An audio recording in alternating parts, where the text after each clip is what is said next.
And then I've also sent you some announcements with math resources. I don't know if anybody's had a chance to look at them yet, but I've sent you some math resources, practice tests, calculating. You guys have calculating with confidence, correct? That's one of your resources. Please take advantage of that. That is an excellent book. And again, if you don't struggle with math, then you may not need to utilize these resources, but I'd like to provide them to you ahead of time. Okay, and then I sent you a resource on APA format. So anybody have any questions about that? Like I said, it's not to fill your inboxes. The last thing I want to do is create more work for you guys, but these are just additional resources if you'd like to take advantage of them. Okay. Let's go through a couple of things.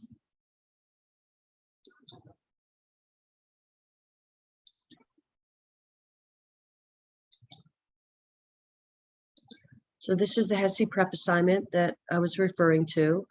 As I said from last week, I would really encourage you to, this is supposed to be an ongoing work in progress document, and that as we cover topics and concepts for you to fill in, or at least even make a reference of where it was, you know, what week it was in, what book it was from, so that when you go to study for your HESI, it will be a lot easier to find these topics. And as I think I told you last week, these are topics that we know are being asked on HESI. Okay, we've reviewed previous HESIs, and these are the topics coming up. They're in no specific order as far as weeks, so you really need to go in and kind of look. We found yesterday that we were way down, kind of towards the bottom with the topics that we covered.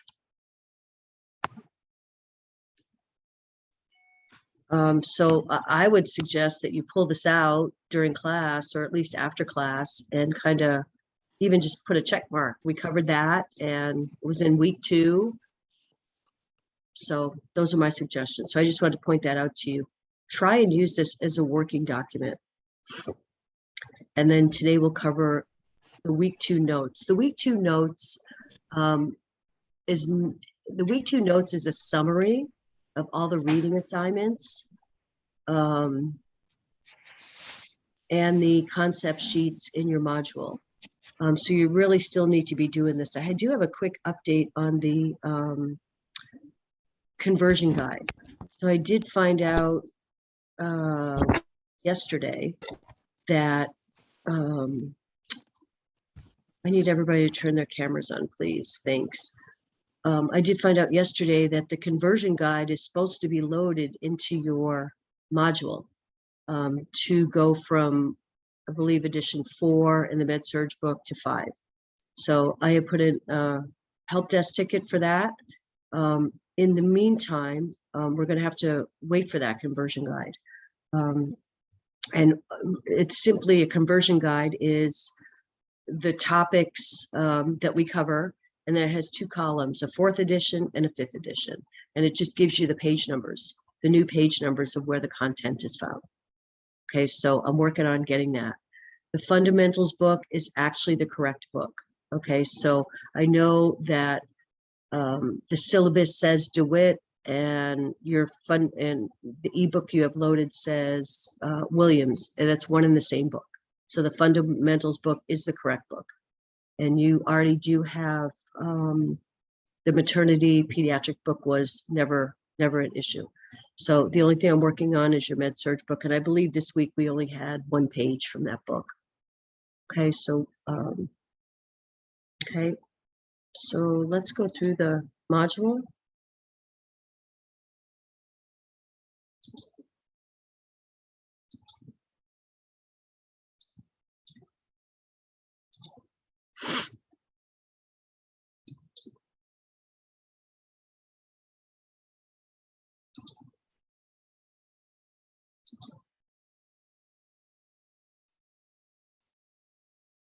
Okay, so we are in week 2, obviously. Anybody know what topics we're covering today?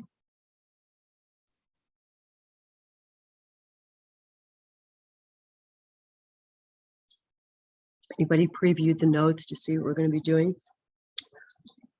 Here's all your reading for this week. And it's, I told you this last week, it's really nice with this kind of reorganized curriculum that the pages are provided.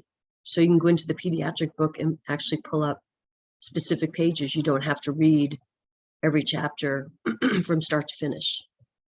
Okay, so the only issue today would be the med-surg page 1024. All the other reading, has anybody had a chance to do any of the readings before today? So the week 2 notes that I've sent you are a summary of the readings. Okay, so we're going to be covering common childhood ailments, family growth and development, and adulthood in the family today. Okay, we're also going to look at the role of the school nurse and then the risks of lead exposure. Okay, so I'm just going through the module now.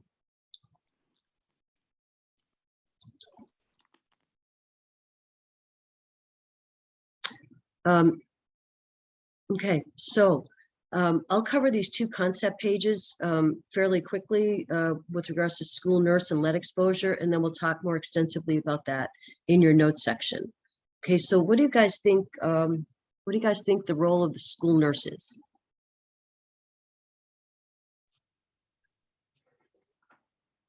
And I kind of want to be interactive here. I don't want to talk for the whole couple hours, so I need you guys to participate. So what do we think the role of the school? I know it's early, I get it. What's the role of the school nurse? What do you think a school nurse does? To make sure the kids in the school are safe and meet any of their needs. That then, like if some of the kids have asthma or something, they make sure they get that, or when they just not feeling good, just ensuring that the kids are in good health. Yep. Thank you. Yep. That's kind of the overall picture, right? Well, who else wants to take a stab at that?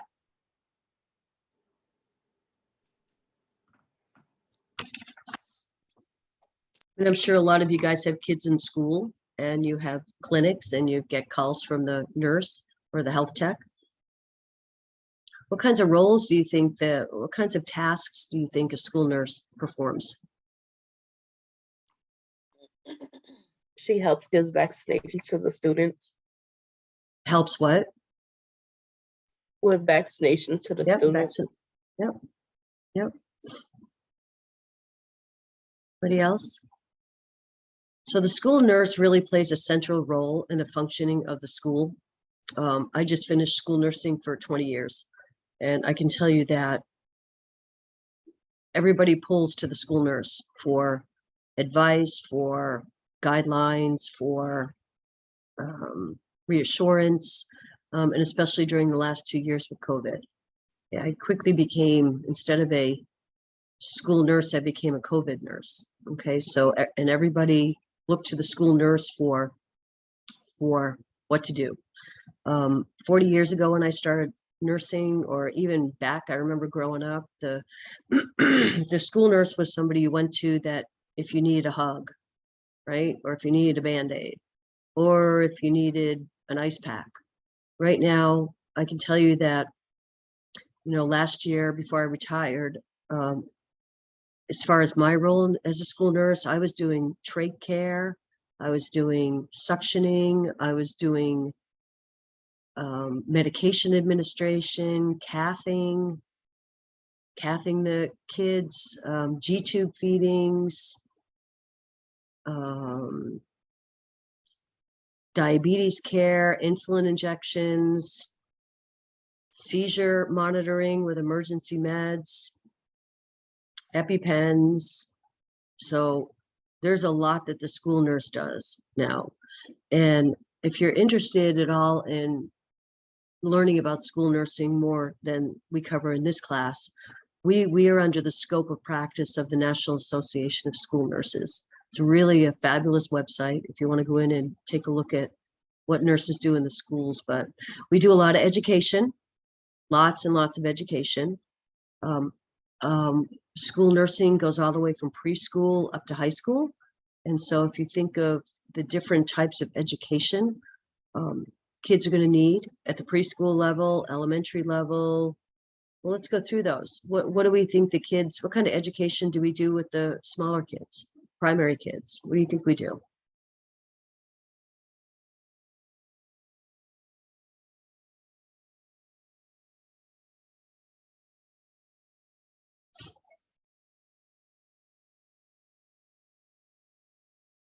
Anybody?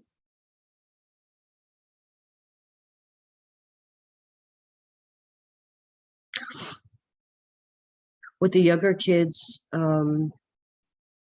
we do safety, we do hand washing, how to keep yourself safe. The elementary schoolers, we're doing exercise, good nutrition, safety. Then once we get up to middle school, it starts to get a little challenging. We're actually doing drug awareness, bullying, harassing. And then at high school, we add in the mental health piece of it, depression, anxiety, violence, drug prevention, obesity screening. So school nursing, a lot of school nursing is education as well, or most of it is actually. Okay, so the school nurse goes with, we look to the National Association of School Nurses and the American Academy of Pediatrics for our recommendations, for our scope of practice.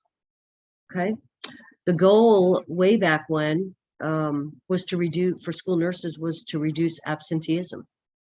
Okay, by helping the students manage their conditions and have them and contagious diseases, and we want them in school.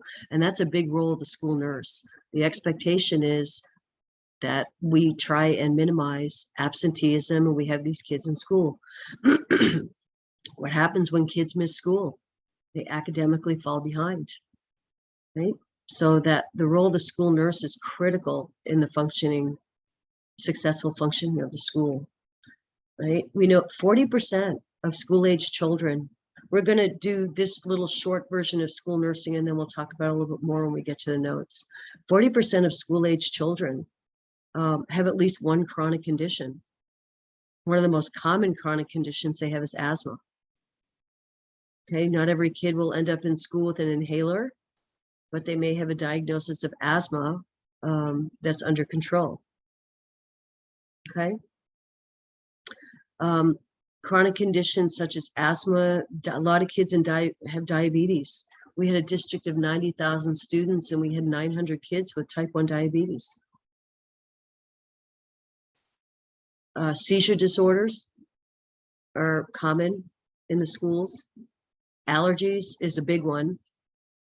Some students require EpiPens at school. Some just have an allergy in which they haven't required an EpiPen yet. So lots of allergies. And then poor oral health. That is an issue in schools as well.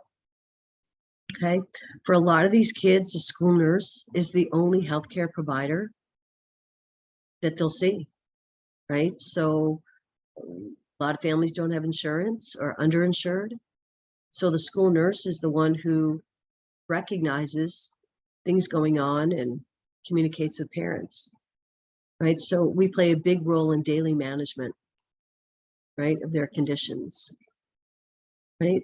We also may be the ones that identify something, you know, go to classrooms, do observations from teachers that have concerns, you know, seizures.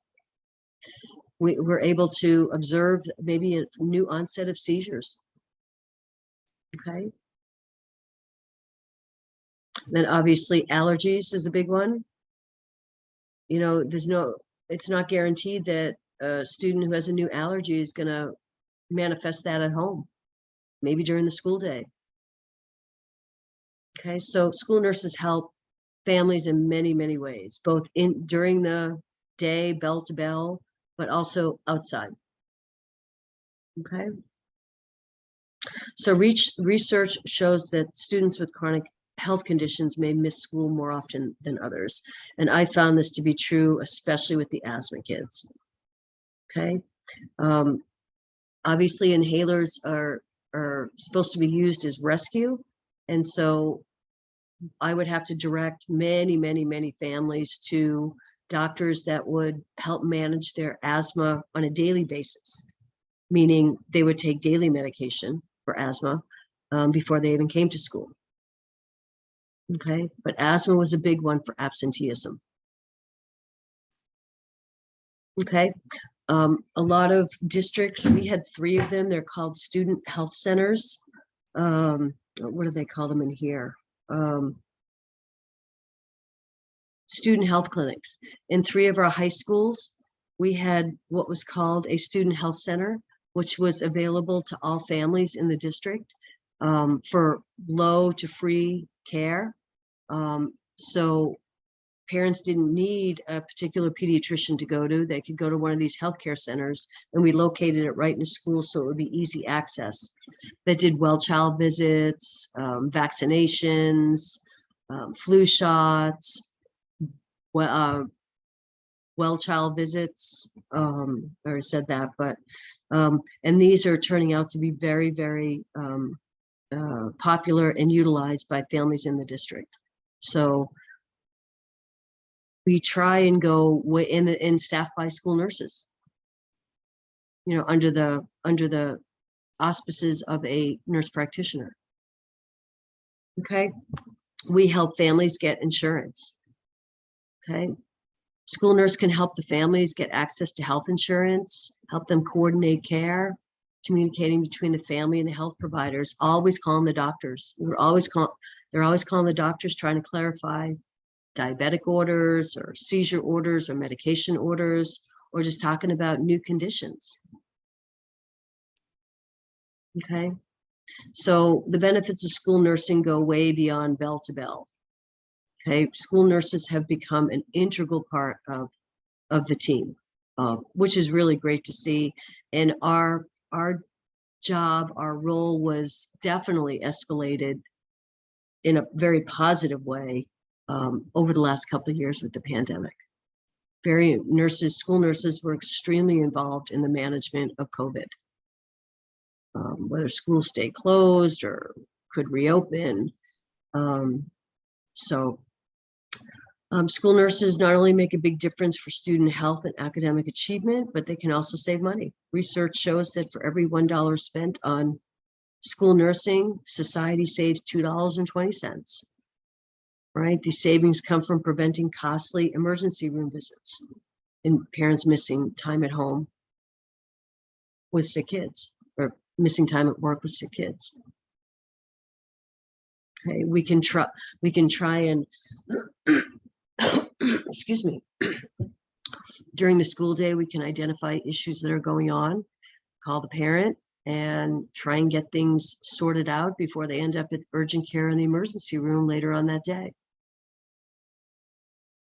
Does anybody have any experience with their schools, with their kids, and the nurse in the schools? Talking with the nurse in the schools? Anybody have any thoughts on that? Has anybody ever communicated with the school nurse at their kids' schools?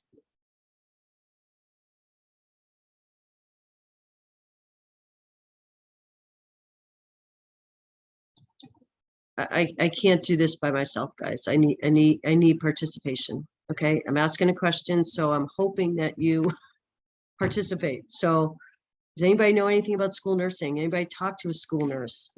I don't have kids, so okay. I've never talked to a school nurse. Okay, for those of you that do have kids at the school, have you had any interactions with the school nurse? Never had any interaction. Okay.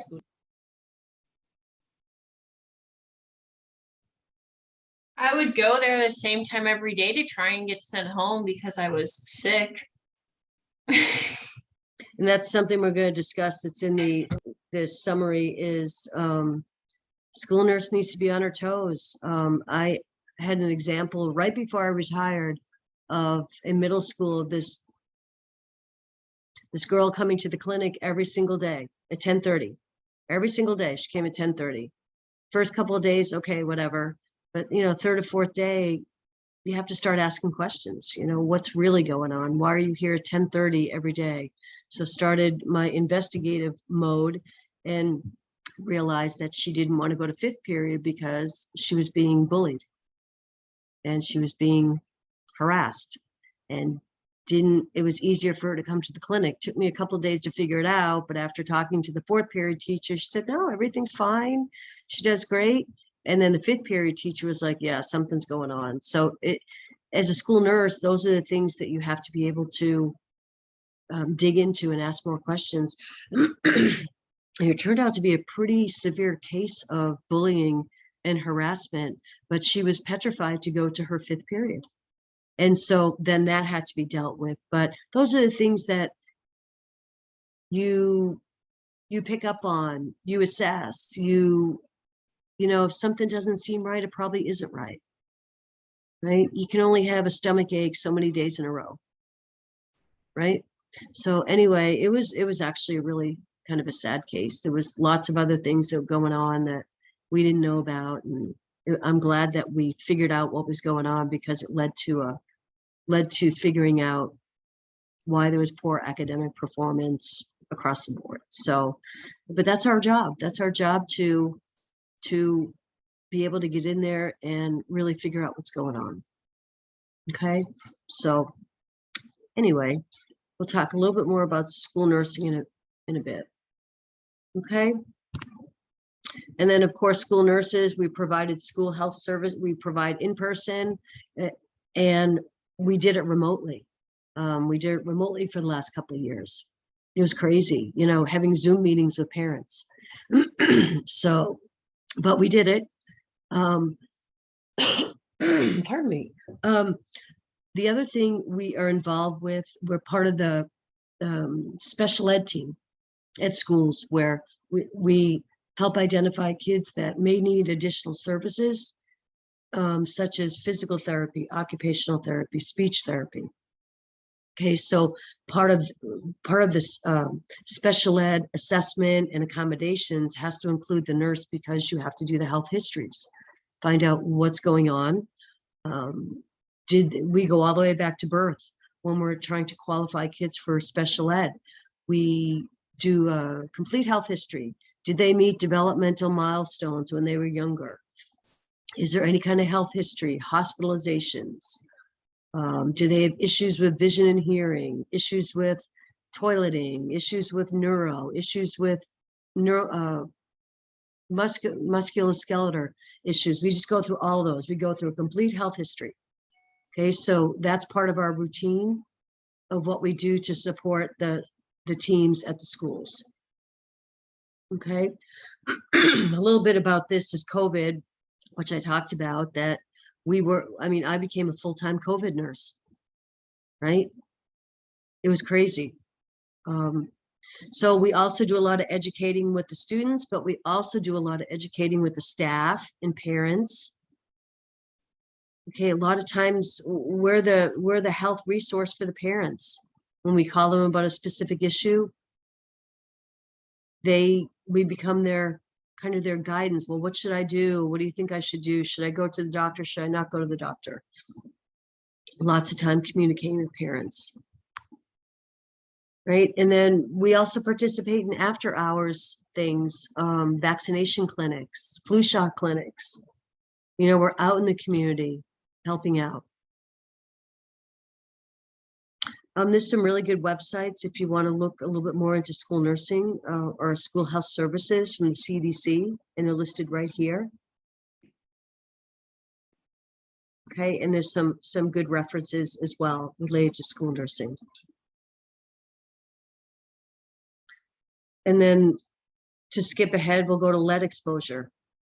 What do you guys know about lead exposure? What is lead exposure? You ever taken care of any kids with lead exposure?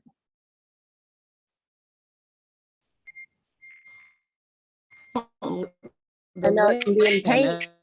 Pardon me? It can be in paint. Uh-huh. Paint, yes, definitely.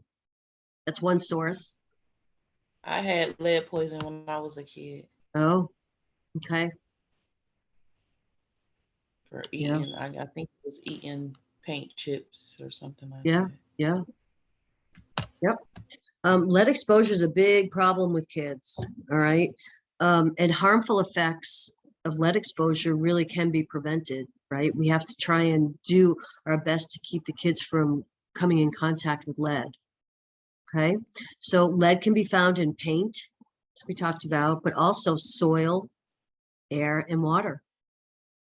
Okay, lead is invisible to the naked eye and doesn't have a smell. Okay, and exposure to lead can seriously harm a child's health. All the way, pardon me, all the way up to including damage to the brain and nervous system, slowed growth and development, learning and behavior problems, and hearing and speech problems. Okay, there's many ways parents can reduce the lead exposure before the child is harmed. Okay, and we have to do risk assessments in the child's environment and get the lead removed. So give me some examples of where you might find risks of lead for kids. What do you think? Maybe older homes that the paint is chipping off the, say, windowsills, right? What about schools? Older schools?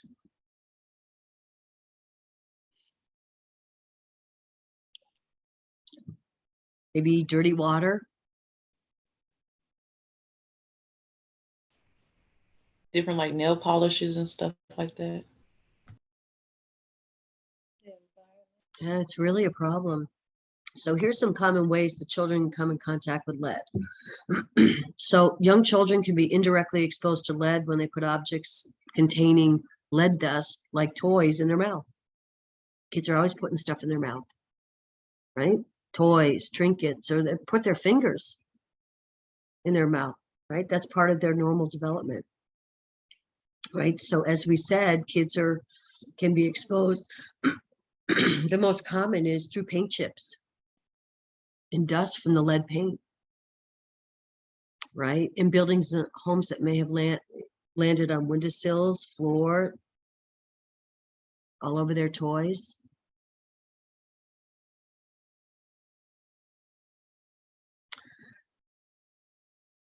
Their exposure, kids' exposure is more common from just simply swallowing house dust or soil contaminated by lead paint. Those are the most common sources of exposure. This is an excellent a visual preventing childhood lead poisoning. And it goes through the 4 severe consequences of the damage to the brain and nervous system, slow growth and development, learning and behavioral problems, and hearing and speech problems. But these can all lead to lower IQ, decreased ability to pay attention, and really underperformance at school.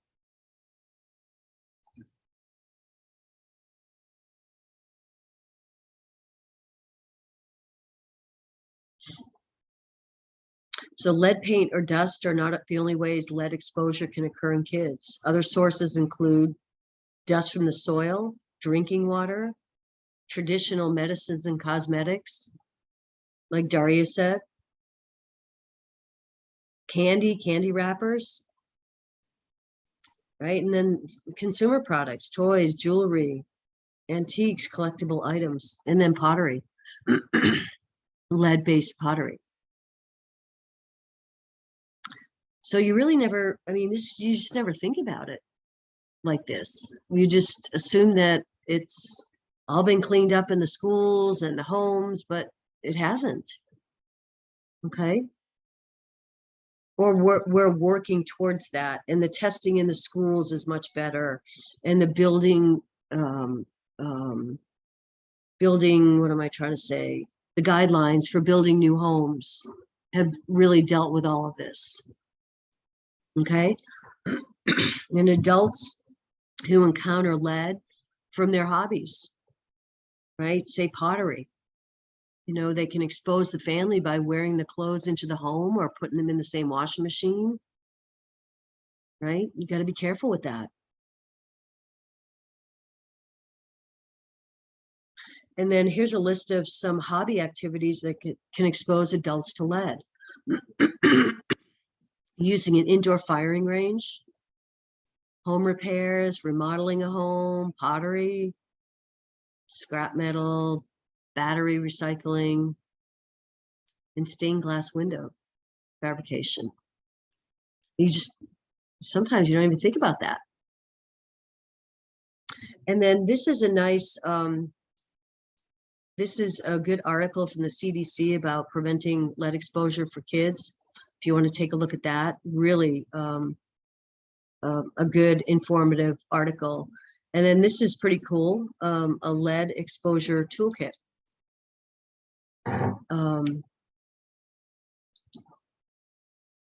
And it goes through, it's from last year, but your information kit, okay, and it goes through everything. They actually have a National Lead Poisoning Prevention Week.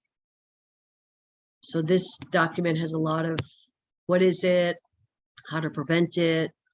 So I wanted to make sure you guys knew that was available to you. Okay. So let's go over to our notes and cover the rest of the topics and expand a little bit on school nursing and lead. Okay, sorry. Has anybody had a chance to review the notes for week 2?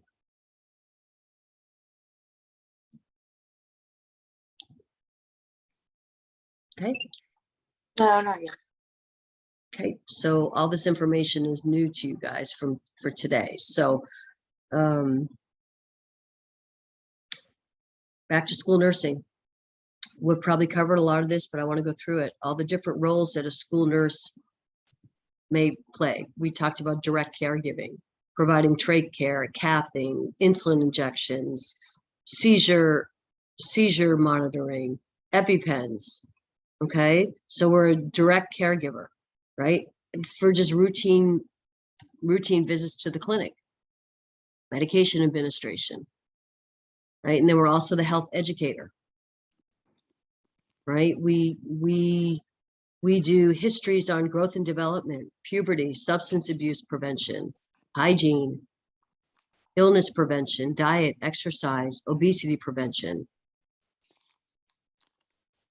And then consultant. You're a consultant to teachers, school administrators, parents. And then case manager. Do you guys know what a case manager is, or what is a case manager? Do you know what a case manager does?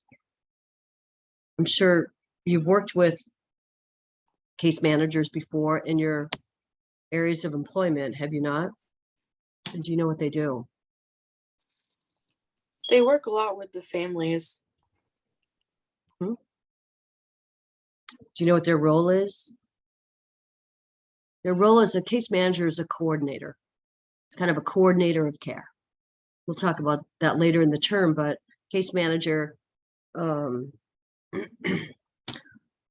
case management is pretty common in schools. The nurse becomes a case manager with kids with chronic illnesses that require a lot of coordination of care, right? The kids require a lot of services during the school day, outside the clinic, PT, OT, speech, but they also require lots of services during the school day in the clinics. If they're a diabetic, they're coming in 2, 3, 4 times a day for blood sugar checks, for insulin shots, for pump doses.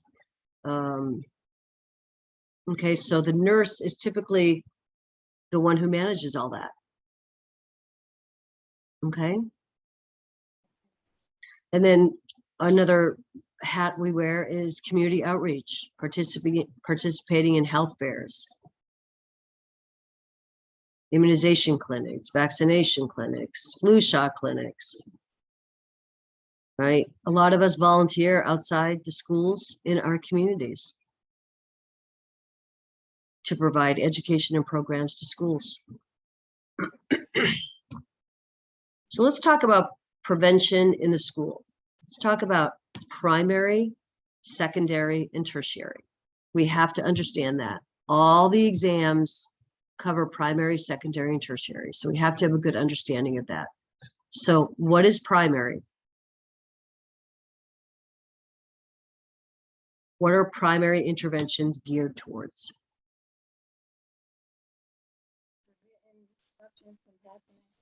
Isn't primary like preventative care? Yep, trying to prevent something before it even occurs.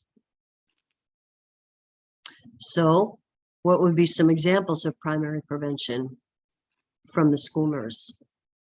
Well, provide education on prevention of injuries. Injuries is one of the most common preventable issues with kids. Okay. So we would do education for seatbelts, helmets, playground safety, prevention of sports-related injuries in conjunction with parents and coaches. We work a lot with coaches and trainers. I mean, the scope of the school nurse just keeps widening and widening. And then trying to prevent education on the prevention of substance abuse behaviors. Talking about early effects of substance abuse. Right? The earlier the better. We started doing substance abuse education in the higher elementary grades last year. 5th and 6th graders, before they even went to middle school. I mean, when I started in school nursing 20 years ago, we weren't even, it was much more at the high school level. Now we're all the way down through middle school to elementary school. And the other thing that we provide education on is coping mechanisms. I mean, what has happened over the last couple of years with COVID and remotely, you know, in school remotely? What's happened? What's happened to mental health and anxiety and depression? What's happened? Suicide rates of kids have skyrocketed, right? Isolation, lack of social interaction. I mean, I know we're kind of back to normal, if you will, with schools open and everything, but what happened during that year and a half, those 2 years, to the kids' mental health? And I'm talking all the way from elementary school up to high school. Okay, so what we're seeing now in the schools is the effects of that social isolation, of the social isolation. We're seeing depression, anxiety, poor school performance. I mean, a lot of these kids are behind a whole year in academic performance. So spend a lot of time talking about coping. How do you cope with stress? How do you cope with anxiety? You know, are we able to assess kids that are at risk for suicide? And then part of our role is improving awareness for teachers as well, for parents in the community with regards to substance abuse fads, trends, and dangers. School nurses do education nights for parents about learning about the risks of how do you know if your kid's using drugs? How to talk to your kids about using drugs. And actually, we offer that to middle school parents as well. I mean, look at the substance abuse issue we have in our country right now, the overdoses. Lots going on in the schools with kids, lots of opportunities a school nurse has to make a difference. And then immunizations, always an interesting topic. There's a national law, federal law, that's no shots, no school. Okay. But parents have the ability to do exemptions. Okay. You can do a religious exemption for religious beliefs. You can do a personal exemption for philosophical beliefs. And you can do a medical exemption. Okay. Based on the medical conditions of the child, the physician recommends that they don't have vaccinations, and that's fine. Okay. It's a hot topic. It's a hot topic, but as a school nurse, we have to respect the decisions of the parents. Okay. If they want to do an exemption, they can do an exemption, no questions asked. One of the nice things we did in Colorado was, if the parent opted out of immunizations, there was a form that they had to complete, or like a little mini in-service by the state health department. That little video they had to watch, not to make them feel bad, but just the importance of immunizations. And because we know that immunizations are the most effective way to not prevent, but minimize the risk of those childhood diseases, the mumps, rubella, right? Polio. So, yeah. So it's a hot topic, you know. What do you do with a parent who doesn't want to get their kid immunized and doesn't want to complete the paperwork either? Right? Or watch the little video and sign off from the state health department.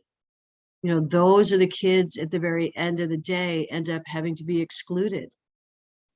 You know, they have every opportunity to not immunize their kids. But there's also some things that go along with that have to be completed. It's tough. It's tough to exclude kids for not being immunized, not to penalize them or be punitive, but there's a process. And I would say that at least the schools I had were probably 91, 92% immunized. So you still have a good 8 or 9, 10% of kids in a school building that are not immunized. And then what do you do with those kids that are not immunized when you have, say, an outbreak of pertussis and they're not immunized? What would you do? Excuse me for 1 second. What would you do with those kids? Would those kids be more at risk? Yeah. Of course Yes. they would. Sure. Sure. What about your kids with cancer that are going through chemo? Your immunocompromised kids. Okay, so as a school nurse, you have to be mindful of that. What do you do with the kids that are not immunized? So what we would do, our protocol was that they would be on the first call list. We had an outbreak of chickenpox or pertussis, or we would call those families first. Say, hey, your kid's not immunized. They're going to be more at risk. You might want to keep them home until this little, you know, until it passes. Especially those kids that are compromised with cancer. Okay, they can't be exposed to anything. Kids with colds, kids with, I mean, anything contagious. So you have to be mindful of that. That's my point. You have to be mindful as a school nurse of who are your higher risk kids at school if something happens. Hey, Terry. School nurses can triage. That's what you're saying? Hang on, I gotta turn up my volume. Pardon me? So school nurses can triage. Triage. Yeah. Yeah, as that's a what we school do. nurse. Yeah. Yep. That's most of what we do. Triaging, absolutely. Yep. Let's see, flu and COVID prevention techniques. Yeah, I mean, we were the go-to person. The school nurse was the go-to person for COVID, anything COVID. Go to the school nurse. She's going to have all the answers. We also, the school nurse also teaches about diet and exercise and healthy lifestyles to reduce chronic illness. School nurses also do education with sex education, prevention of STDs, unintended pregnancies. So, I mean, school nurses have a pretty wide scope of practice. If directly questioned by a student, you can discuss contraception, emergency contraception. Children and adolescents, this is interesting, have reproductive rights, and parental consent is not required in response to direct questions or requests. How do you guys feel about that?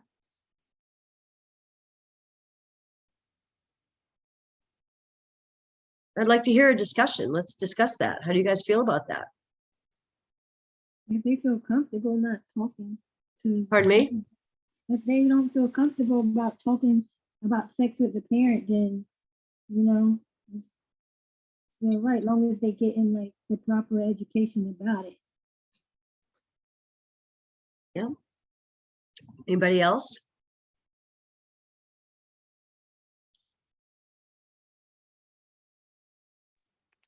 Sometimes parents don't even think to talk about that stuff to their kids. Like, I don't think that I ever had a talk with either of my parents. Whatever I learned from school and health class. So, Exactly. I mean, it's beneficial that kids are getting knowledge from somewhere. Yep. That's an excellent point. Sometimes kids aren't comfortable talking to their parents, right? They would rather, you know, talk to somebody at school or talk to their peers. So when we're still in the primary prevention section of these notes. So when providing education, we always have to keep the child's development stage in mind. What can they handle? What can they understand? Okay, obviously the younger kids, we need to be doing shorter, maybe more picture focused education. You know, pictures, when I talk to my preschoolers, I have a picture book of how to wash your hands. That's what they understand. That's at their developmental level, right? And you just have to be mindful of the developmental stage. You teach differently to preschoolers than you do elementary school kids, middle school kids. High school kids don't even want to listen to you, right? And so now secondary. What's secondary? Like screenings. Screening, right? Early identification, early intervention. Okay. So with regards to the school nurse, there's a lot of students, common complaints, headaches, stomach aches, fever, sore throat, bruises, cuts, rashes. Okay. And we touched on this, but children are likely to have some somatic complaints related to psychological issues, right? Chronic or frequent headaches, stomach aches require investigation. We talked about this. Bullying, anxiety, depression, sexual abuse, physical, emotional abuse. There was so much more going on with this student than we ever imagined. Okay. And that's the example that I gave you that I dealt with. There was so much more. Okay. And it started with her coming to the clinic at 10:30 in the morning with a stomach ache. We were able to dig deep and there was lots going on. So you have to be mindful of that. Okay. We screen for potentially contagious illnesses and notify parents. Kid gets out of the car and walks into the clinic and eyes are all goopy, and we have to be able to recognize what that potentially might be, call the parent and discuss what needs to happen. Okay, lice screenings. We educate teachers at the beginning of the year or during the year on what things to look for in your classroom that you might want to send them to the clinic for? Are they itching? Right? For lice, send them, we'll check them. Conjunctivitis, chickenpox, flu. Okay. We're also screening for risk or the presence of chronic illnesses such as obesity, acanthosis. We're screening for that. Okay, we know which kids are at risk for obesity. Okay, it's a hard conversation to have with parents. It really is. But, you know, if we find that their kids are at risk for obesity, we have to have that discussion. Right? Some parents are open to it. A lot of parents are not open to it. Okay. Screening for asthma, allergies, anxiety, depression, ADHD. A lot of times school nurses are asked to go in the classroom and do observations. You know, for a student that maybe can't focus or is up and down. Okay. And then another big screening that we're part of is child abuse and neglect. Okay. We all know that we're mandatory reporters, right? And what does that mean?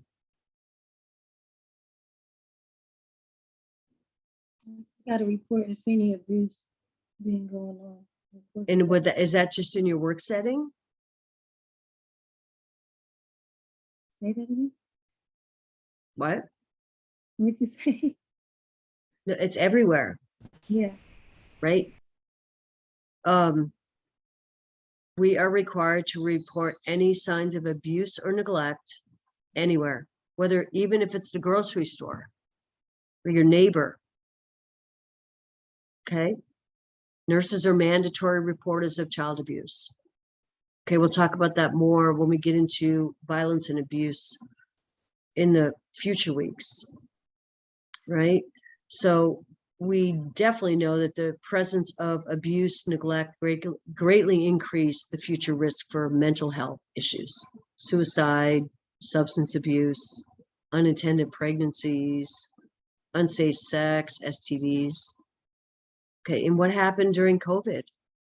Some very sad situations going on where a lot of times the kids go to school for safety, right?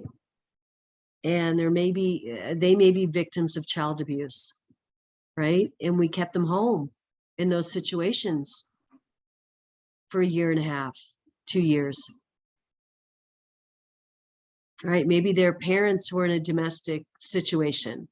And they didn't really see it because they were at school while they were home for 2 years, and now they're seeing it. Okay, a lot of effects of what happened with COVID. Okay. And then school nurses also perform vision and hearing screenings. That's secondary. We're trying to early identify any kids that might have issues with their vision and screening and get that corrected as soon as possible, because if those aren't picked up on or identified, those are going to cause academic decline. And then the scoliosis screenings will do if necessary. Okay. Then the last bullet is it's important, identifying bullying to identify the risk for mental health disorders, suicide, and violence towards others.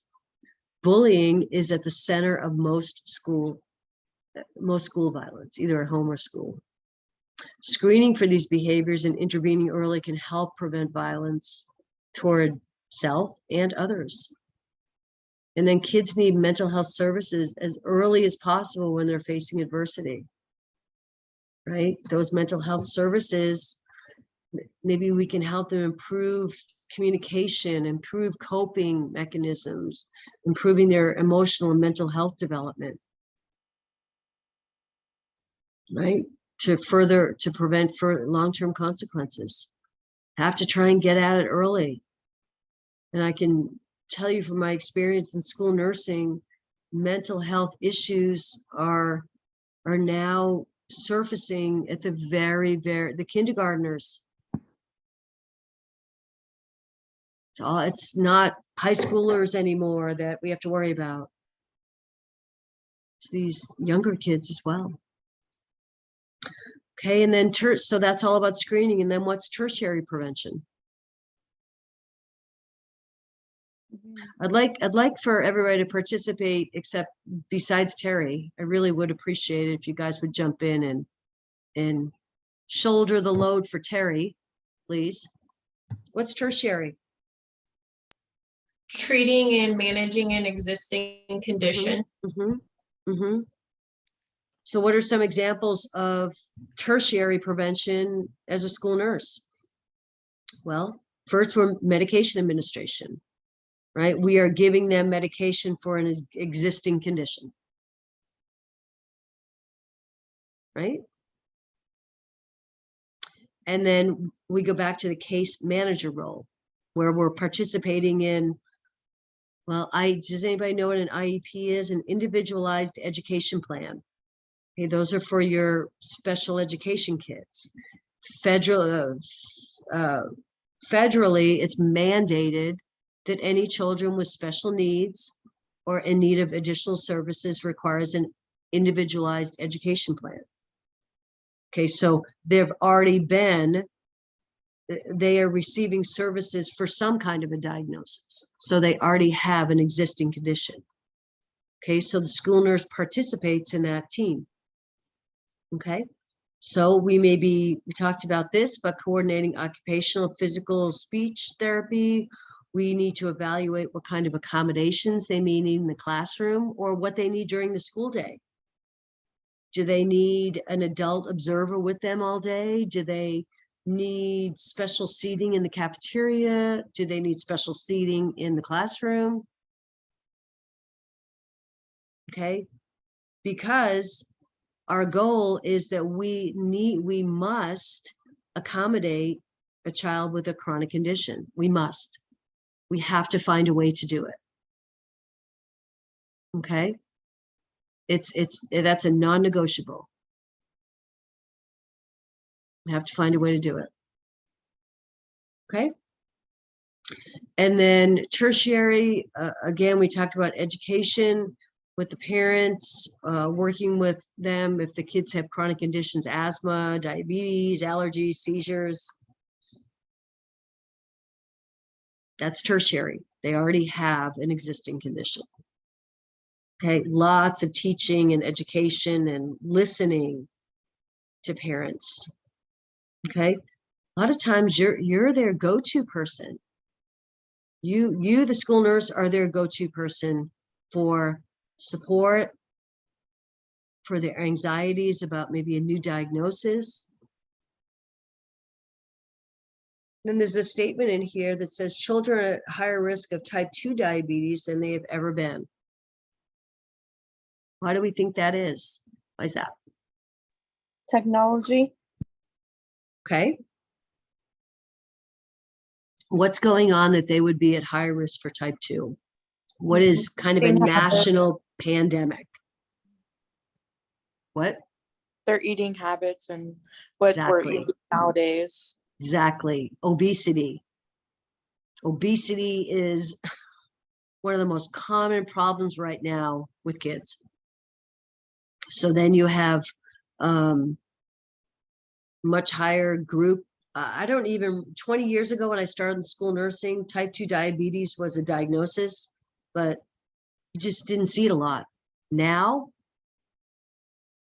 it's becoming much more common. And it's becoming common because obesity is such an issue. All right. Then what do you do as a school nurse if you are in a high school and you have pregnant adolescents, pregnant 14-year-olds, 15-year-olds?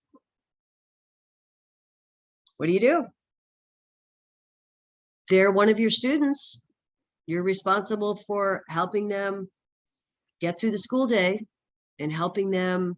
Eat snacks. Tell them to eat snacks. Pardon me? You can tell them to eat snacks throughout the day. Study in school.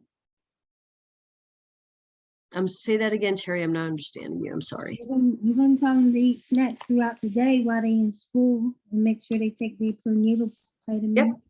Yep. Absolutely. We have to make sure we can accommodate them throughout the school day. Right. So a lot of education with prenatal visits, with food, with nutrition, with not smoking, not using drugs. So that's a big role of the school nurse as well. Okay, let's talk about family development. This is in your reading. This is a summary. Hang on, I just need to turn this fan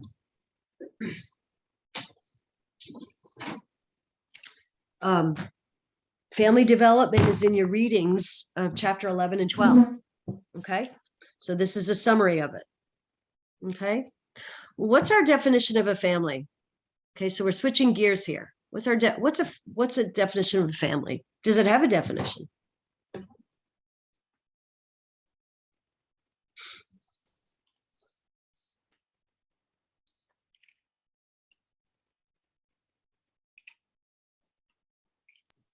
A group of one or more parents and their children living together as a unit.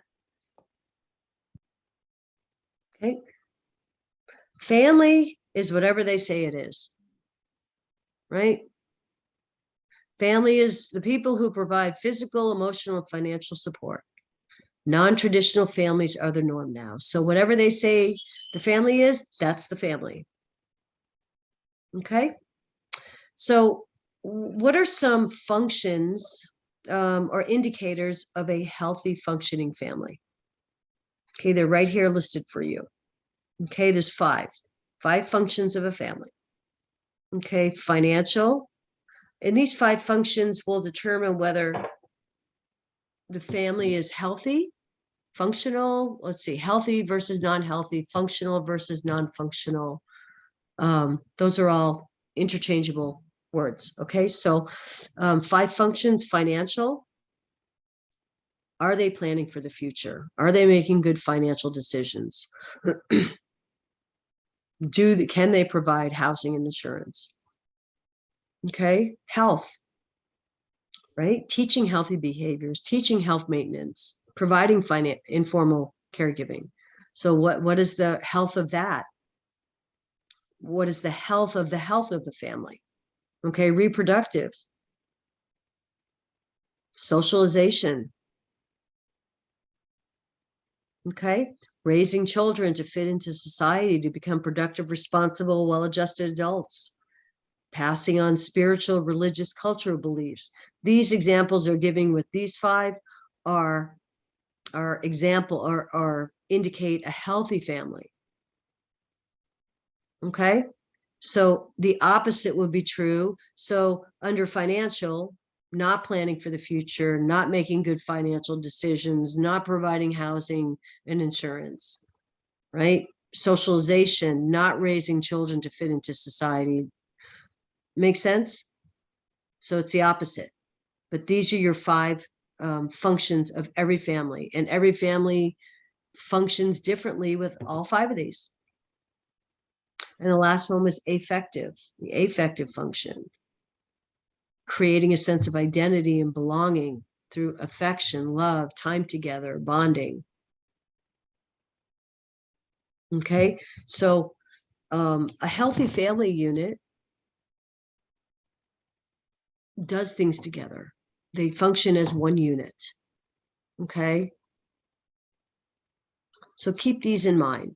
And failure to meet these functions leads to dysfunction, strife, and crisis. Okay. A strong contributing factor to future abuse, future substance abuse, anxiety, depression, unemployment, unsafe sexual practices, right? That's what those lead to. If you can't be functioning in a positive way within these five areas, then it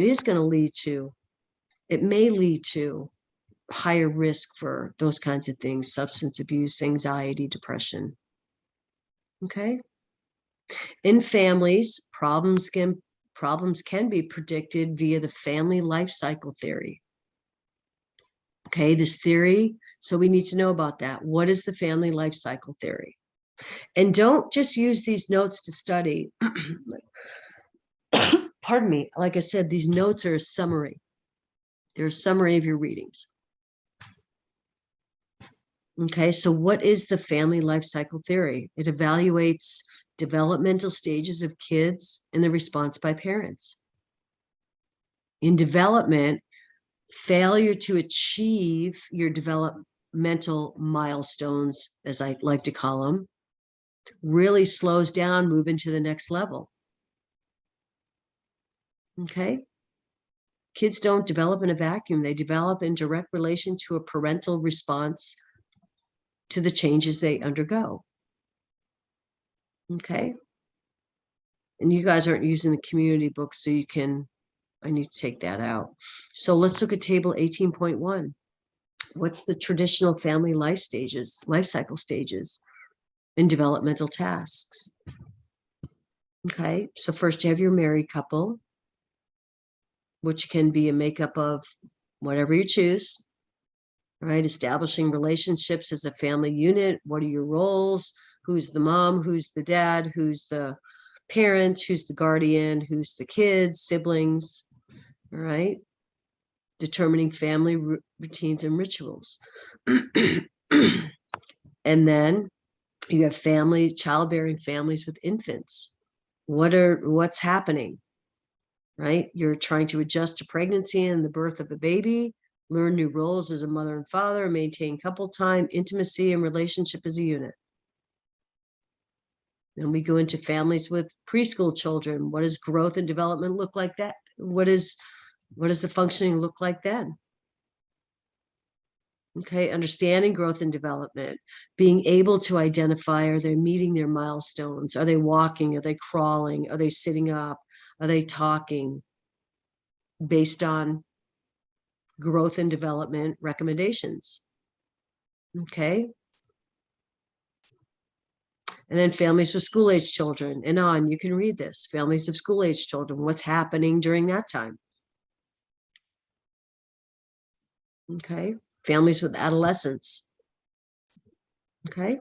So this is the family life cycle theory. So you should just be able to identify, if you had a question on an exam that said, which part of the family life cycle theory is it when you're learning to family boundaries, okay, or understanding growth and development? You would have to identify that comes in the stage of the families with preschool children. Make sense? Okay, let's talk about family health risks.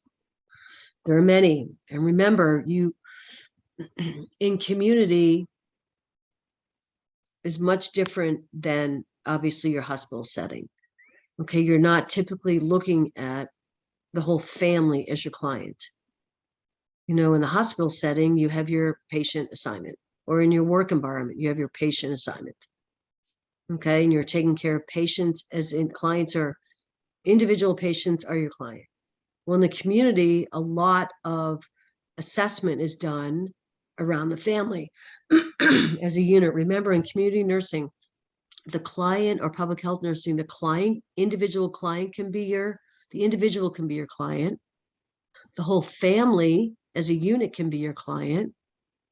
Maybe a subset of the community could be your client, say elderly, homeless, substance abuse, teen pregnancy. That could be your client as a whole. And then the fourth is you're looking at the entire community. All right. So here we're talking about families. So our client, our patient, is the whole family. Okay. So family health risks. Where are the family health risks? How do you know, any of you, how do you know what risks you have going forward? Does your family have a history of cardiac disease? Does your family have a history of cancer? Does your family have a history of substance abuse? Is there a genetic risk of that, or is it just lifestyle behavior choices? Okay, so genetic contributes, environment contributes, and lifestyle behavior contributes. What do we mean by lifestyle behavior? You know, if your family members are substance abusers, right? That's a big risk factor. Environmental risk factors. I don't know, do you live in a community that has a high crime rate? That's going to contribute to potential risks in your family. And then it explains these three. So genetics. So we break this down into 3 areas of family health risk. Genetics. We're all born with certain predispositions. And interestingly, the majority of diseases are not caused directly. I found this on the web. My watch is talking to me. Interestingly, the majority of disease is not caused directly and solely by genetic problems. Most of the risks require environmental exposures and behaviors. So they're on the outside. They have nothing to do with genetics or heredity. And then obviously family health histories can help identify genetic risks. And that's what we call a genogram. You'll learn about that in your reading this week.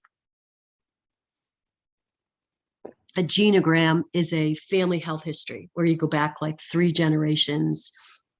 You know, who died from what? Where did they die from? Did they die from mental health issues, substance abuse, cancer, heart attack? And that's how you genetically get your history. You typically go back about 3 generations. Okay. What kinds of risks are associated within the environment? Okay. Physical environment, social environment, political environment, high crime neighborhoods, pollution, living conditions, high stress environments. They're all going to, it's all going to provide risk or generate risk. What about in your environment, discrimination based on race, social status, religion, immigration status, lack of adequate financial resources? These are all generated in the environment. Social, lack of financial, social, emotional resources. If there's a lack of, you're going to have a much higher risk of a crisis. And then behavioral. Okay. They talk about diet, right? Our diet. I saw a picture. Somebody showed me a picture recently, a side-by-side picture of, just because I'm kind of older and they went back to my generation. A picture of the 1970s, a bunch of kids in the 1970s. It was like in a school parking lot or something. Not one person was overweight. And they showed it with the current picture. And like 80% of the students were overweight. Okay, so that's what we call a behavioral influence. Okay, our diets have changed. All right. Diet itself is influenced by environment, socioeconomics, right? Best case scenario is fruits and veggies, whole grain, meat, right? Physical health activity contributes to health and wellness. Okay. So children, I always use the example of my sister. My sister is a personal trainer. She has 3 boys. They grew up eating veggies and healthy food all the time. She was always, not that my kids grew up in junk food, but you know, my kids have had a few different choices. So when we're together, her kids are all eating fruits and veggies and healthy, and my kids are eating not so healthy food. I always felt bad. But as you teach kids that at a young age, that hopefully carries over. Right? And then behaviors also include limiting or behaviors with alcohol consumption, tobacco products, avoiding illegal drugs, that can all contribute to behavioral risks, right? Violence and abuse is a strong risk factor for future violence and abuse. Okay. I mean, that's fact. That's fact. And then health risks across the lifespan. Okay, that's the last section. Childhood obesity. Okay. And this is a scale, just gives you some statistics on childhood obesity. So the rates of obesity in children have been rising steadily for a variety of reasons, not just diet and exercise, but also environmental exposures to chemicals and pollution. And the long-term consequences of obesity are profound. Cardiovascular, respiratory, renal, menstrual, metabolic, bone, joint, psychological. Okay. And we know it's factual. And I being a school nurse, I can factually state this, that obesity in children increases the risk of bullying. Okay. Which is high chronic stress and contributes to more of the same.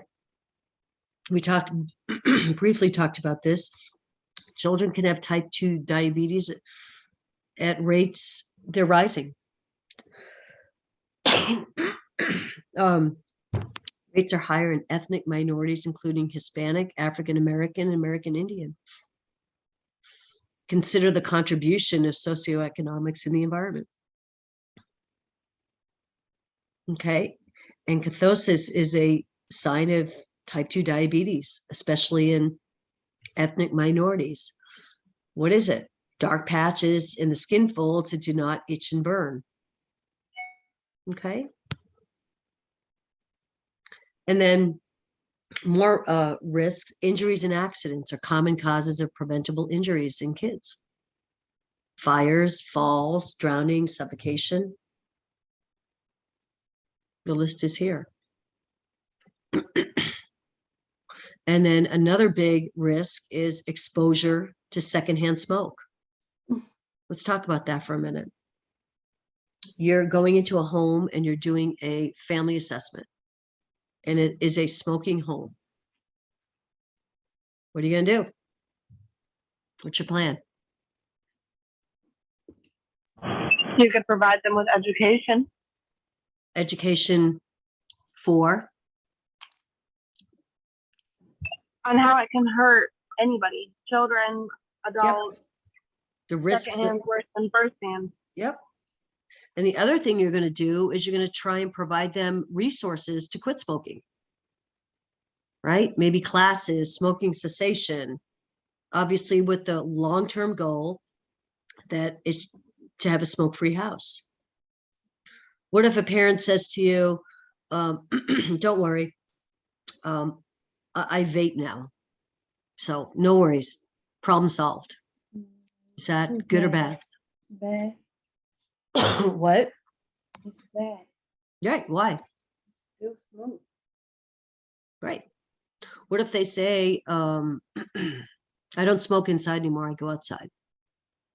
Is that better? It's better. Yeah. Not great, but it's better.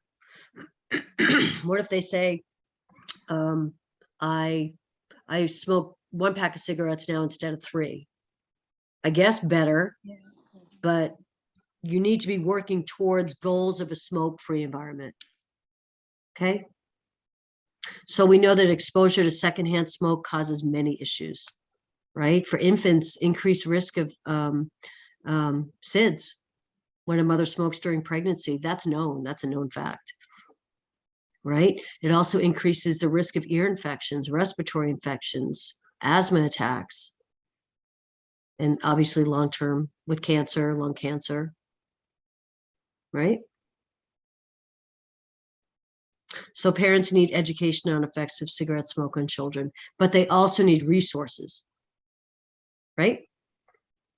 So you should be aware. The community nurse is like the, how should I say this? you have a large toolbox. You should have a large toolbox of resources in the community. You should know your community one side, up one side and down the other, with resources that are available for just about anything. Because let's say you go do your week of work is doing 5 family assessments on every day. Okay, so by the end of the week, you've done 25 family assessments, and every single issue is different. Maybe you have a family with a chronic, really impacted kid. Okay, so you're trying to help them manage all their resources in the community and the doctor's appointments. You have another family that has an issue with substance abuse. You have another family that has an issue with TB. You have another family that has an issue with a pregnant teen in the house, or an elderly family member that lives in the house. I mean, you just think about it. Think of all the different scenarios that you possibly could be engaging in during any given week. So the community nurse has to have a really full kind of a binder, if you will, of resources in the community. What if they can't afford medications? What if they can't afford food? What if they're living out, what if you're doing a family assessment out of a car? Okay. Then the last section is common childhood ailments. And this is in your reading, and it actually gives you the pages to go to review. This is a summary of it. So some of the common childhood ailments, you guys know what asthma is, right? But I want you to read through these bullets. Okay. Because not only do you need to know what asthma is, but you need to know the anatomy and physiology of it. Okay. Asthma is actually the most common chronic illness in kids. Okay. And there's a strong genetic factor to asthma. Okay. And not all kids require inhalers. Okay. Not all kids require nebulizers, but there are some kids that are very asthmatic and require constant monitoring.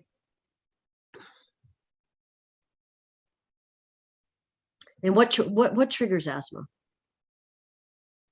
What are the common triggers for asthma? You guys know? Smoking. What? Smoking. Smoking? Yep, definitely. What about pollen and dust? I mean, a lot of times asthma goes along with allergies, right? Kids that come into school with EpiPens come into school with an inhaler, right? So it's really important to get these younger kids treated for asthma if they have asthma, right? Because if these kids don't get treated, it's a ongoing, prolonged lung damage effect. Okay, they will have lung disease later on in life. Has to get treated. And then one of these bullets right here describes what does an asthma attack look like. Okay. So environmental control is important with asthma, trying to reduce allergies or the allergen or whatever the triggers are. You also have to know what the triggers are when you're doing your assessment. What triggers the asthma? Is it exercise induced? Is it pollen reduced? Smoke reduced or smoke triggers? Okay. So the last bullet in this is about exercise. Exercise is important and should not be avoided. Some types of activities are easier to tolerate, okay, than others. Okay. Some people may need to pre-treat, we call it pre-treat with their inhaler before they exercise. Okay. Next common childhood ailment is eczema. Remember, do you know why we're covering this week? Do you know why we're covering these topics, common childhood ailments? Do you know why we're covering that this week? What does it coincide with?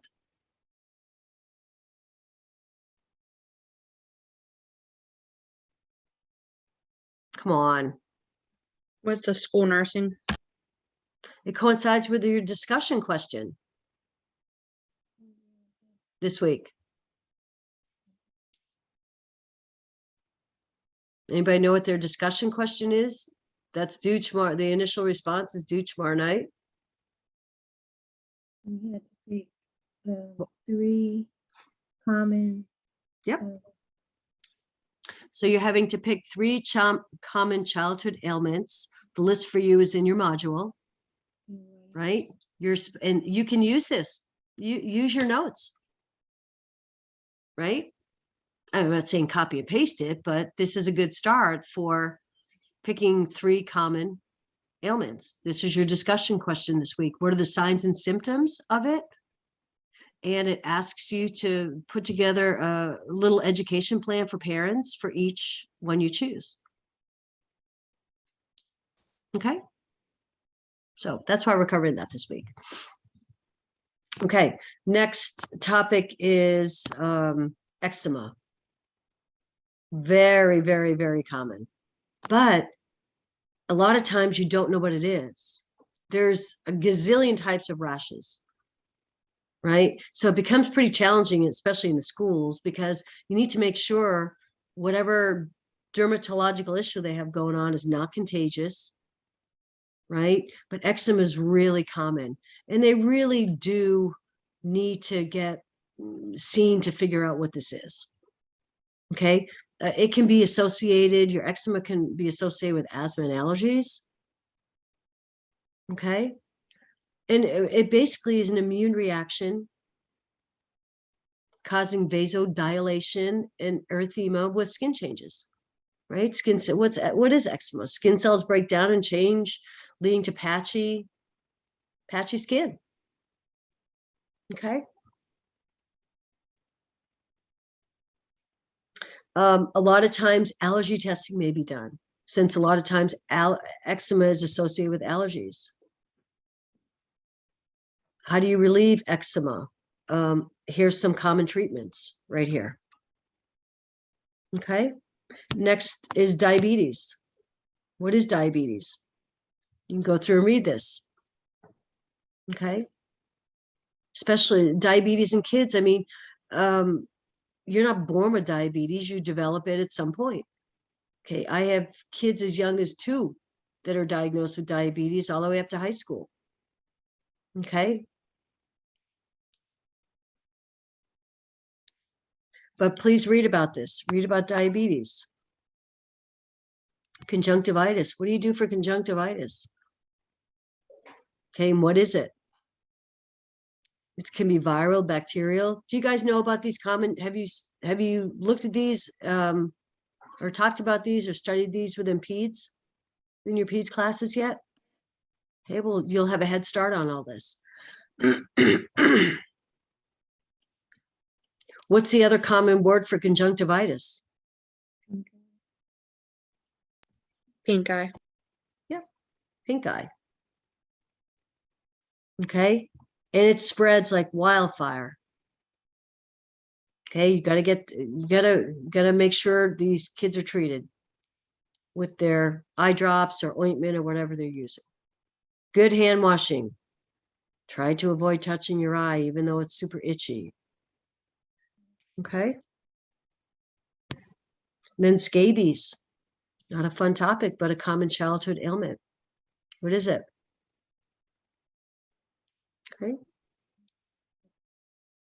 And that pediculosis is the fancy word for lice. Okay. So do you know how to screen for lice? Do you know what to look for? Do you know where the nits, if they're grown out from the base, at what point do they become not an issue? Okay. Lice is very, very, very easily transmittable. right? Sharing combs, hats, hairbrushes. I would have teachers that would thought that lice would jump from backpack to backpack. Doesn't work that way. Okay. It's person to person contact. And lice can spread like wildfire in the schools. Okay. And one of the misconceptions, I mean, you think about lice and you think, ugh, that's gross. But one of the misconceptions is that we try and, I mean, parents just absolutely are incensed when their kids are checked for lice or have lice. But we really try and work with the parents that it really isn't related to cleanliness, right? It's not that. It's not they haven't done a good job or whatever. It happens. It happens. Okay. Another common hood ailment is ADHD. Okay, really common in kids. Okay, what is it? Inattention, distractibility, impulsivity.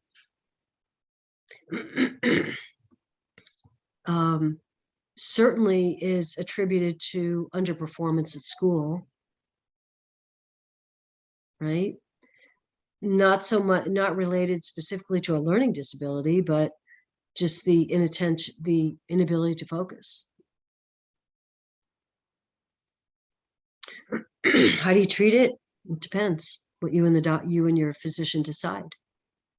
Okay, here's some nice suggestions of what to do with kids with ADHD. And iron deficiency anemia. I'm just going to go through, you guys can read these. Scoliosis. Here's a synopsis of, or synopsis of lead exposure, which we talked about. Okay. So those are your common childhood ailments. Okay. So again, your notes are a summary of your readings. So don't just rely on the notes. Okay. You do have to do your readings. Okay. So that's all I have. Do you guys have any questions? Helpful? Interesting? I mean, you're kind of getting a feel for community nursing and how big the scope is. It's really, really big. Lots of tools needed. You know, community nursing requires bringing your med-surg skills, your pediatric skills, your mental health. It requires everything. You have to bring everything. Okay. Let's go to our week 2 attestation and let's all get that completed, please, so that you don't have to worry about it.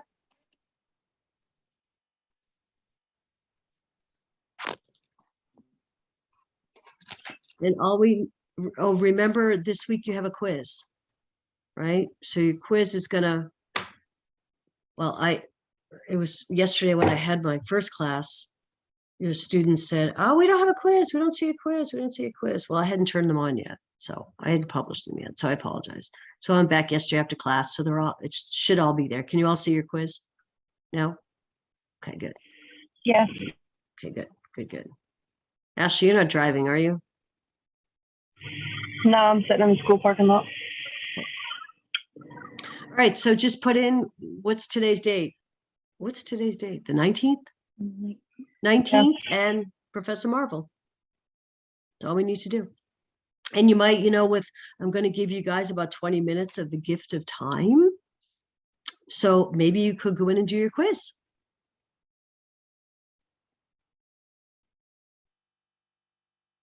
What do you think? Or we could spend 20 minutes doing your quiz together if you wanted, or you just want to kind of, you guys go, let me see.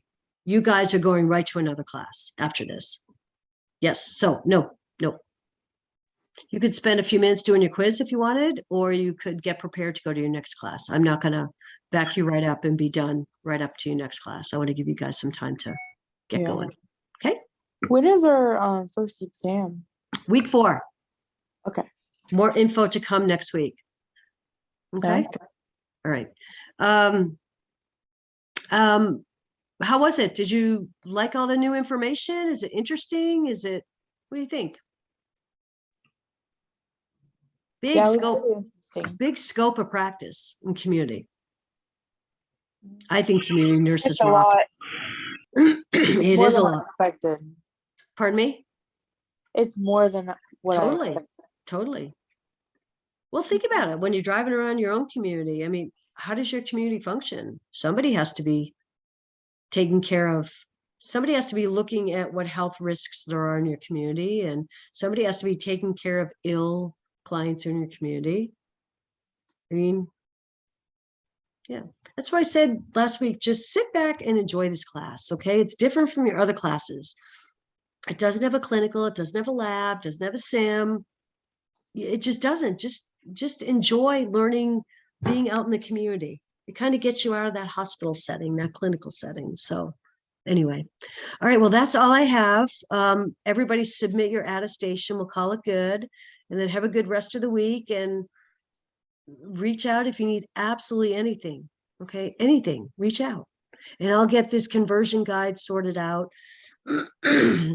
I'm at the mercy of our help desk right now. So pardon me, as soon as I get it figured out, I will let you guys know. Okay.